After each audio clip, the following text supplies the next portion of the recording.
ቤተሰብ ተምቹ እያደረገ ስላለው ነገር ምን ትላላችሁ? አሁንም ቢሆን አሴር እንዳያቅበትና እንዳይነቃበት ፖርሳ ውስጥ ምንም ነገር እንደሌለና የእርግብ ማስታወሻ እንደሆነ ነው ለአሴር እየነገረው ያለው። አሴርም አሁን በዚህ ጉዳይ ላይ ወይም በዚህ ዙሪያ ላይ ያን ያክል ቦታ አልሰጠውም። እንደውም እየሳቀበት ነው። ፍቅረኛው ትታው ስለሄደች ፖርሳ ይዞ ተቀምጧል። ፖርሳ አቅፎ እያለ ለብቻውም ከሀና ጋርም ሆኖ እየሳቀበት ነበር። ነገር ግን ተምቹ እዚህ ላይ ምን እያደረገ እንደሆነ እኔ ልንገራችሁ። ተምቹ አሴርም እንዳቀበት አይፈልግም። ሲቀጥል ደግሞ አሁን ለወይዘሮ ሜላት ዝም ብሎ ቶሎ ብሎ ወርቁን መስጠትም አይፈልግም። ተምቹ በትክክል እዛ ፖርሳ ውስጥ ወርቁ እንዳለ ወይም ደግሞ የ3 ሚሊዮን ግምት ያለው ወርቅ እዛ ፖርሳ ውስጥ እንዳለ ጠንቅቆ ያውቃል። ስለሚያቅም ነው እርግብን እንደዛ ሸውዶ ወርቁን እሱ ይዞት የሄደው ማለት ነው።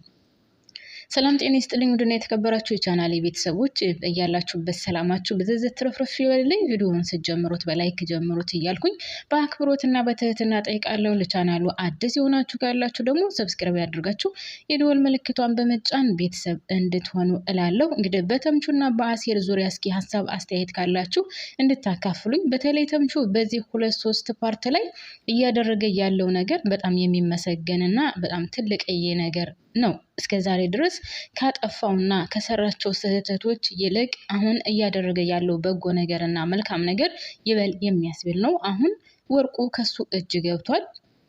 ሲቀጥል ከሱ እጅ ብቻም ሳይሆን ወደ ሀኒቾ እጅ ገብቷል ወርቁ። ነገር ግን ሀና አሁን ከዛ ፖርሳ ውስጥ ምን እንዳለ የምታውቀው ነገር የለም። አሴርም ከዛ ፖርሳ ውስጥ ምን እንዳለ የሚያውቀው ነገር የለም። ግን ተምቹ እዛ ፖርሳ ውስጥ ምን እንዳለ ምን ያክል ግምት ብር ያለው ወርቅ እንዳለ እዛ ፖርሳ ውስጥ ጠንቅቆ ያውቃል። ነገር ግን አሁን ለወይዘሮ ሜላት እሷ የሰረቀችው ወርቅ ነው ብሎ ወስዶ መስጠት ደግሞ አይፈልግም። ምክንያቱም አንተና እርግብ ምን ያክል ቀረቤታ ነበራችሁ፣ አንተ ስታግዛት ነበር የሚለው ስለሚከተለው አሁን እንደዚሁ ዝም ብሎ ወርቁን መመለስ አይፈልግም። ሲቀጥል ደግሞ አሁን ሁለታቸውም ናቸው የሚያዙት። ማንና ማካላችሁኝ? አሴርና ተምቹ። እናንተ የእሷ ተባባሪ ናችሁ። መልካም መስላችሁ ነው እኛን የቀረባችሁን በሚለው ምናልባትም ሊያዙ ይችላሉ። ግን ተምቹ እውነት ለመናገር እንግዲህ ባዩሽንም አስይዘዋታል። ባዩሽ እንግዲህ አሁን ምንድነው ስሙ እስር ቤት ገብታለች። ከዛ አሻራ ትሰጣለች።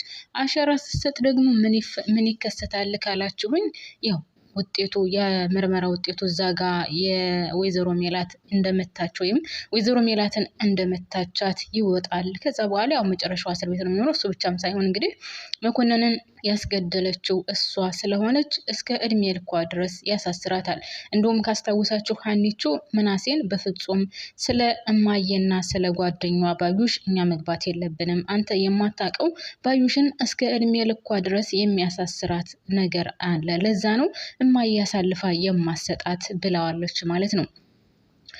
አሁን ሀና ይህንን ነገር ወይም ያንን መረጃ ባሰጣት ኖሮ ሜላትም ሀሳቧን አትቀይርም ነበር። ነገር ግን መኮንንን አስገድላለች የሚለውን መረጃ ወስዳ ስለሰጠቻት ሀና ወይዘሮ ሜላት ሀሳቧን ቀይራለች። ምክንያቱም ያው የልጅነት ጓደኛዬ ናት፣ ብዙ ነገር ከኔ ጋር አሳልፈናል፣ መልካሙንም ጥሩውንም አሳልፈናል። ስለዚህ በፍጹም ምንም ነገር ብታደርገኝም ለመጥፎ ነገር አሳልፌ አልሰጣትም። ሲቀጥል በህይወቷ ምንም አይነት የተሳካላት ነገር የለም ብላ ስለምታምን አሁን አሳልፋ ልሰጣት አልፈለገችም። ነገር ግን እኔ ከዚህ ላይ ምን እንደገረመኝ ታውቃላችሁ ቤተሰብ? የሚሮን ጉዳይ ነው። ሚሮን እስከዛሬ ድረስ አብሬ አላየኋትም ከወይዘሮ ባዩሽ ጋር እንድትዋወቁ በምን ምክንያት ተዋወቁ ምናምን የሚለው እስካሁን ድረስ ግራ አጋብቶኛል። ለነገር ግን ሚሮን ያው እንግዲህ ብር ለማግኘት ስትል እርግብን አሳልፋ ሰጥታታለች። እርግብን አሳልፋ ብትሰጥም ግን ወይዘሮ ባዩሽ ቀላል አልነበረችም። እንግዲህ በሽጉጥ ግንባሯን ብላ ተገላግላት ነበር። በነገራችን ላይ ባዩሽ ጣጣ የላትም። ከጥቅሟ የሚያደናቅፋትን ሰው ስለማትፈልግ ትገላን ነበር። ያው ፖሊሶቹ ባይደርሱ እነተምቹ አመልክተው ፖሊሶቹ ባይደርሱ ኑሮ ትገላት ነበረ። ያው እንግዲህ ሜሮንም ግደኝ በቃ ምን ችግር አለ ግደኝና ገላገኝም እያለች አስለ ነበር ማለት ነው። እንግዲህ ያም ሆነ ይህ እርግብ አሁን ወዴት ገብታ ይሆን? የትስ ነው ያለችው በጣም የሚያሳዝነው ነገር እንግዲህ ከዛው ከሜሮን ጋር ናት። እርግብ የት ሄደሽ ነው ብላ ስትጠይቃት ሜሮንን የትም አልነበርኩም ጓደኛዬ ጋር ነው የነበርኩት እያለችም ስዋሻን ነበር ማለት ነው። ነገር ግን ሜሮን የሄደችው ወይዘሮ ባዩሽን ለማግኘትና እርግብን አሳልፋ ለመስጠት ወርቁም የት እንዳለ እንድትነግራት ወይም ያ 50 ሺህ ብሯን ተቀብላ በእርግብን አሳልፋ ለመስጠት ነበር። ያው ነገር ግን አልተሳካላትም። እንግዲህ ተምቹና አሴር አይተዋት ስለነበረ እንደውም እንግዲህ ወይዘሮ ሜላትና ወይዘሮ ባዩሽ አንድ ላይ ከባንክ ቤት ሲወጡ አይተዋቸው ነበር። ስለዚህ እነዚህ ሰዎች ግን ግራ ያጋባሉ። ምን ሆነው ነው እንደዚህ የሚሆኑት? ቆይ ግራ አጋቡን እኮ ወይ ተጣልተው አይጣሉ ወይ ደግሞ አንድ ላይ ሆነው አይገላግሉን እያለ እንደውም ተምቹና አሴር እያወሩ ነበር። እናም እዛ አንድ ላይ ያሉ አሁን ፖሊስ አንጥራ በሚለው ተከራክረው ነበር። ነገር ግን ፖሊስ አልጠሩም። በኋላ ብቻዋን ወደ እነሱ ስመጣ ነው እንግዲህ ለፖሊስ ደውለው እዛ እንድትመጣ ያደረጉት ማለት እንድትያዝ ያደረጉት። ስለዚህ አሁን አሴር እና ተምቹ አስይዘዋታል። ያስያዟትም እንግዲህ በሀና ምናምን ዙሪያ ብቻም ሳይሆን ያው መኮንንን ገላለች በሚለው ቢያንስ በሱ ማሳሰር እንችላለን የሰው ደም ፈሶ አይቀርም በሚለው ነው እንግዲህ ሁለቱ ያስያዟት። ነገር ግን ወይዘሮ ሜላት በጣም ህዝቡን ከሚገባው በላይ አናደዋለች። ብዙ ሰው ወይዘሮ ሜላትን ትበቀላታለች ባዩሽን እያለ ጠብቋት ነበር። ነገር ግን አልበቀልም ስትል ሁሉም በቃ ታውቃላችሁ የሆነ ቀስሙ ስብር ነው ያለው። አሁን በነገራችን ላይ ኖላዊ ድራማ በጣም ከሚገባው በላይ ቀዝቅዟል። ለምን ካላችሁኝ ወይዘሮ ባዩሽ ትበቀላታለች። ስለዚህ ሌላ ትልቅዬ ነገር ይከሰታል ተብሎ ነበር ሲጠበቅ የነበረው። ነገር ግን ወይዘሮ ባዩሽ በፍጹም አልበቀላትም። እሷ የልጅነት ጓደኛዬ ናት። እኔና እሷ በጣም ብዙ ነገር አሳልፈናል ስትል በቃ ህዝቡ ታውቃላችሁ መመልከቱን ሁሉ ያቆመ ይመስለኛል። ሁሉም ሰው ነው እየተናደደባት፣ ሁሉም ሰው ነው ደግሞ እየጠላት ማለት ይቻላል። ምክንያቱም ሀና እንኳን መልካምና ቀን የዋህ የተባለችው ባዩሽን መበቀል አለብን እያለች በጣም ብዙ ጊዜ እየጎተጎተቻን ነበር። ነገር ግን ወይዘሮ ሜላት በፍጹም አልበቀላትም፣ በቃ በውሳኔ ማንም እንድገባብኝ አልፈልግም እያለች ነው ያለችው። እንግዲህ ባዩሽ 30 ጊዜ ከቤቷ እየመጣች እንኳን እንግዲህ እሷ ናት እየዛተችባት ያለችው። አስባችሁታል? ወይዘሮ ሜላት እሷ እንዳጥፊ ወይዘሮ ባዩሽ ደግሞ እንደ ተጎጂ ነገር ሆና ነው እንግዲህ ቤቷ እንኳን መጥታ ስትናገራት የነበረውና በዚህ ደረጃ ሰውስ ጅል አለ እንዴ? እስኪ ንገሩን ቤተሰብ። የእውነት ድራማ ነው ኦኬ፣ ግን ድራማም ቢሆን የሰው ታሪክን ወይም ደግሞ እንደዚህ አይነት ታሪክ አለ ብለው ነው አይደል እያሳዩን ያሉት። ስለዚህ ልክ አሁን ወይዘሮ ባዩሽና ወይዘሮ ሜላት ባሉበት ሁኔታ አይነት ጅልና ሞኝ ወይም ደግሞ ብልጥ ሰው አለ? እንደው ስታስቡት ልጃችሁን የኔ ያክል ጊዜ ስታሰቃይ የኖረች አንደኛውን ልጇን ለመግደል የሞከረች እሷን ለመግደል የሞከረችን ሴትዮ አልበቀላትም ብላ ከቤቷ እየመጣች ጭራሽ የበላይ ሆና 50 ሺህ ብር አምጪ ያለበለዚያ ወርቅሽ አይመለስም፣ ስታስቢው የወርቅ ከጀ ቢሆን ያንቺ 50 ሺህ ብር ምን ይሰራልኛል እያለች እሷ የበላይ ሆና ነው ስትናገራት የነበረው። እና እውነታውን በወይዘሮ ባዩሽ ሜላት ልክ የዋህና ጅል ወይም ሞኝ ሰው አለ? እንግዲህ የሁለቱንም ልጆቿን ህይወት ልታጠፋ የሞከረች ናት። የእሷንም ህይወት ልታጠፋ የሞከረች ናት።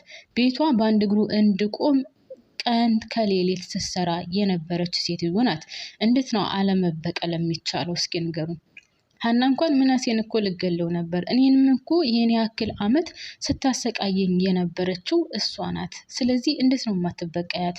ቢያንስ ለፖሊስ አመልክተሽ እንዳስሯት አድርጌ ስትላትኝ በፍጹም አይቻልም ምን ያለችው። እና እናንተ እንድታያችሁት እውነት የወይዘሮ ሜላት ድርጊት ሁሉንም ነው ያስቆጣው። ሁሉንም ተመልካቹን ለኦዲየንስ ሳስበው ለኦዲየንስ ክብር የሚባል ነገር የላቸውም። ይሄ ነገር መሆን አልነበረበትም። ትክክለኛውን ህጉን ተከትሎ ባዩሽ የእጇን ማግኘት ነበረባት። ይሄ ማለት እኮ በራሷ በቤተሰቦቿ ይሄ ነገር እንድትከሰት አልፋ የተወች በሌላ ቤተሰብ ላይ ቢከሰት እኮ ጭራሹንም ባልሰማ ሆና ነው የምታልፈው ማለት ነው እንደዛ ከሆነ። ስለዚህ ወይዘሮ ሜላት በጣም ከሚገባው በላይ ተሳስታለች። ልክ አይደለም ያደረገችው። ስለዚህ አሁን ህዝቡ በጣም ጠልቷታል። እውነት ለመናገር ድራማውን ራሱ ሁሉም ሰው ነው የጠላው። ገና ሳያልቅ በፊት ነው ሰው ማየት ያቆመው። ምክንያቱም ሲጠብቁ የነበረውና ሲጠበቅ የነበረው ነገር ስላልሆነ ያን ሁሉ በደል የሰራችው ሴትዮ ጭራሹንም ከቤቷ መታ እሷን እስከ ማስፈራራት ወይም እስከ መዛት ድረስ የደረሰችበት ነገር ነው የሆነውና በፍጹም ይሄ ነገር መከሰት አልነበረበትም። ደስ የሚለው ነገር ግን ተምቹና አሴር በሌላ በኩል አስይዘዋታል። ሜላት ብትደብቅላትም ተምቹና አሴር ግን ማድረግ ያለባቸውን ነገር አድርገዋል ማለት ነው። እንግዲህ ሜሮንም መጨረሻዋ ምን ይሆናል ካላችሁ ያው ሁለታቸው ይጣላሉ። ምክንያቱም አሁን እርግብን ባዶ ናት፣ ምንም የላትም። ስለዚህ ሜሮንም ምንም ነገር አላገኘችም፣ እንደውም ህይወቷን ልታጣ ነበር። ስለዚህ ውዶችዬ እናንተስ እንዴት አያችሁት? ሀሳብ አስተያየታችሁን እስኪ ያካፍሉኝ። እኔ እዚህ ላይ አበቃለሁ። አመሰግናለሁ።